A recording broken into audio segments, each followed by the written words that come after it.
with all due respect, speaking of mental diarrhea and data bin, I'd like to talk about the education system.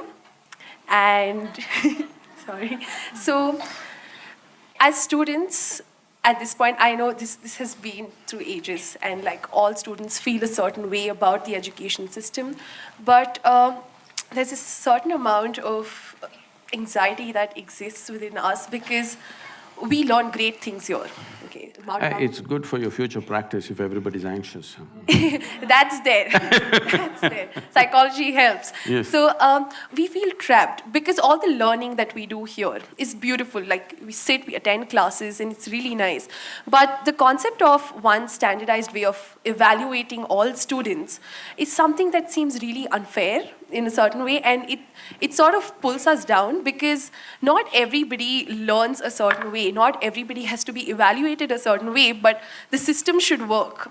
So there's not this one solution to it. You just can't go, okay, you do this and then everything is fine. The students are happy and the teachers are happy.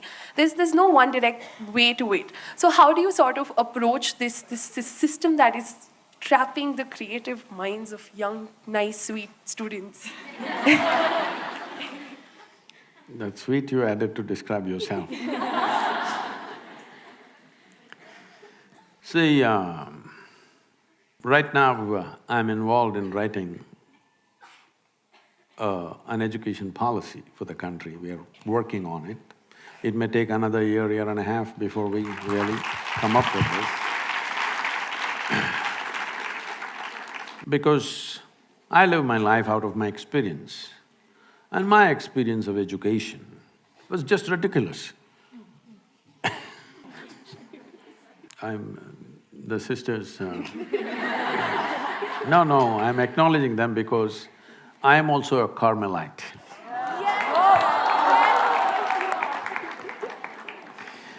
One year, on my second standard, I was in the Christ the King convent, and in my seventh standard, I was in my Nirmala convent. No school would keep me for more than 1 year. Because I never understood, why the hell am I going to the school? Nobody explained to me. It's very… please, whatever I say, please, I want you to listen to this carefully because it could be misunderstood completely. Because when I was 4.5 years of age, one thing struck me, that suddenly I did not know anything. I do not know anything means I do not know anything at all. If somebody gives me a glass of water, I do not know what is water. Well, I know I can drink it, I can use it, I know how to use it, but I don't know what it is. So I keep staring at the water for hours on end. Well, actually the fact is, even today you don't know what is water, if you really look at it. We know how to use it, we know how to destroy it, but we don't know what it is really. With all this scientific exploration, we do not know one single atom in its entirety. We know how to break it, fuse it, make a bomb out of it, all these things we know, but we don't know what it is. So if I found a blade of grass, I'm just staring at it for hours. If I sit up in the night in the bed, I'm simply staring in the darkness. My dear father, being a physician, started thinking that I need psychiatric evaluation. You're just too late. My problem was, I look at this and I don't know what this is. They're asking me to look at that. I just cannot shift my attention, I'm just looking at this. In this condition, they sent me to school. My mother said, don't look here and there, pay attention to the teacher. I went and looked at the teacher. Absolute attention to the teacher, the kind of attention they'd never received in their life. Many things happened in this, I don't want to go into the detail. When about 9 years ago, this school where I studied for a couple of years, That's the only school where I stayed for 2 years. So they came to invite me for their 125th anniversary. I said, see, why me? I was not just a not good student, I was not even a student. Because I didn't have a textbook, I didn't have a notebook, I just went. I just had a bicycle. I thought it was good enough. So, I said, why me? Please, I am not a good example for the students. They said, no, our school has produced union ministers, our school has produced cricketing stars, film stars, you are the only mystic, you have to come. So I went. So I went and sat there in the quadrangle, the same oppressive buildings, and no, this is my experience, I'm saying. And suddenly I looked at this particular classroom and I remembered, I was 12 years of age. One afternoon, these are times when I don't speak for many days, because when you don't know anything, what to say? I'm still trying to drink in the creation around me, I'm paying attention to the leaf, to the… everything. Man, woman, child, animal, plant, anything. I'm just paying attention to everything, I still not figured out a thing. So there's nothing much to say, so I don't speak. So at one point, my father put me through speech and hearing test, thinking I cannot speak. This is the problem of a physician. Then that afternoon, the teacher is trying to get some response from me. After about 35–40 minutes, I'm just looking at him. I don't even hear what he's saying. I know this man's past, present and future, but I don't hear the question.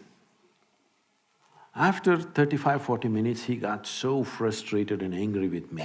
He came and held me by the shoulder, shook me like this violently and said, you must either be the divine or the devil. I think you're the later. I didn't feel insulted or abused, I just thought about this. Because till then, I did not know what is this, what is this, what is that, what is that. Everything is a question mark, the entire universe. But I knew one thing, this is me. This guy confused me about that also. I just looked like this. Is this divine, is this devil? What the hell is this? I tried to stare, it didn't work, then I started closing my eyes and sitting. This is how my journey started, because I am trying to figure out what the hell is this, because till now I had one assurance, this is me. Suddenly he confused me about this also. Why I'm telling you this is, see, we have set up education factories to feed for other factories, larger factories. You must all understand, day in and day out when everybody talks economy, economy, economy, you must understand you are just raw material. You are not human beings. That's where we are driving the world, entire world. When economy is the most important thing, this is how you will run the education. There is no time for any tenderness, there is no time for any nurturing, there is no time for anything, because everybody has to pass at a certain age and get into the job and make money, and then in the end, I don't know what, they'll relax in the end when they're 75. So this has to change, but for this to change, we have been in 15, 20 generations of poverty in this country. Your parents have relaxed a little bit. My time, our parents were so hyper about how will you earn a living, how will you earn a living. I said, why are you bothered about how do I earn a living? Tell me when you don't want to feed me, I'll just go somewhere. I'm capable of getting my food. And I have no problem of wanting to live like somebody else. I'm not bothered what somebody else has. I know I will never go hungry, I will find my food somehow.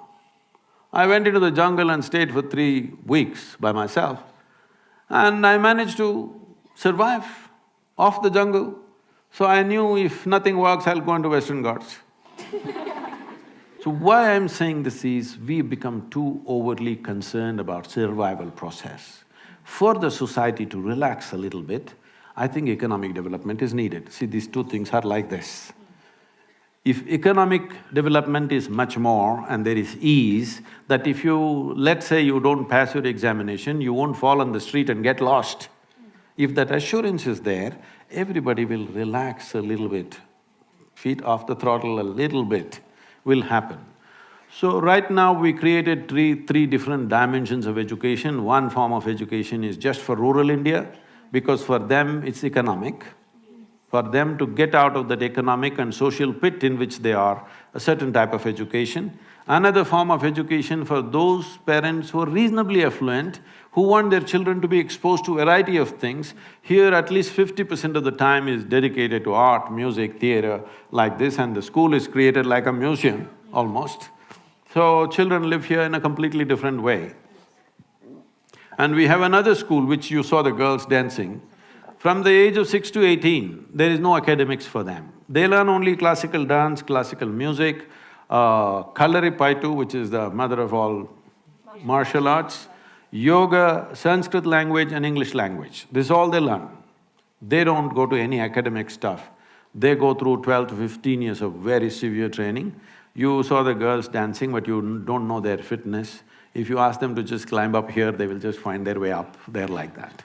Physically, the main focus is to grow the body and the brain to its fullest without any intent.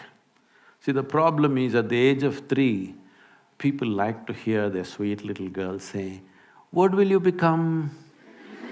"I'll become doctor." At the age of 3. So from the age of 3, you're wishing a lot of people will be sick in the world. I'm saying it's a completely wrong way of nurturing. Raising children or bringing up human beings is like raising a garden. It's not a factory. In one extruder, everybody goes, but that's not going to change in a hurry. So you need to learn how to make the factory feel like a garden a little bit, because in your time, it's not going to change. By the time you get out of education, it will… if we start the process now and invest heavily, it may change slowly in the next 20, 25 years. That's how it is. Because changing the education system, in thought we can change it, on paper we can change it. Putting it down there, training the necessary people, creating the infrastructure, this is not going to happen. And also we need to reduce our population a little bit. Otherwise, it's very difficult to provide good education for everybody. So there is, since we're talking about education and the Indian education system… Are the people in the upper region still awake and on? Quiet, they are so…